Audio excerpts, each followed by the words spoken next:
այն միջոցառումներում, որտեղ պետք է լինի օրհներգ, իհարկե սա չի ենթադրում, որ բոլոր միջոցառումներում պետք է օրհներգը հնչի, կամ միջոցառումներ, որտեղ հնչում է օրհներգը, կամ միջոցառումներ, որտեղ չի հնչում օրհներգը։ Բոլոր միջոցառումներում, որտեղ պետք է հնչի օրհներգը պետք է հնչի կենդանի կատարմամբ։ Սա նշանակում է մեր մի շարք գերատեսչություններ ունեն նվագախմբեր, երգչախմբեր, նրանք ովքեր չունեն նվագախմբեր եւ երգչախմբեր, թող հրավիրեն նվագախմբեր եւ երգչախմբեր, որպեսզի նրանք այդ կատարեն,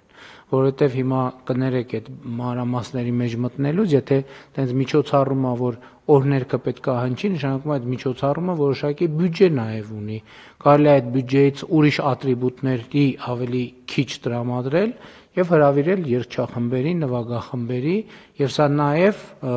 ամենևին էլ երկրորդական չեմ համարում, էլ չեմ ասում, որ իսկ ինչի չեն կարա պետական երբ որ մանկապարտեզների եւ դպրոցների դեպքում ասում են, որ կարող են կատարել, կարող են լինել նաեւ պետական հիմնարկներում կարող են նույնպես խմբեր լինել, երգչախմբեր լինել, որոնք կարող են պետական օրհներգը կատարել եւ դա կարծում եմ շատ գեղեցիկ կլինի, իհարկե այդտեղ մի քիչ երգելու ընդունակության եւ տաղանդի հարց կա, բայց այս էլ մի հարց է, որը կարծում եմ եւս մի հետաքրքիր էլեմենտ կմտնի պետական համակարգում աշխատելու երբեմն միօրինակ առօրյայի մեջ։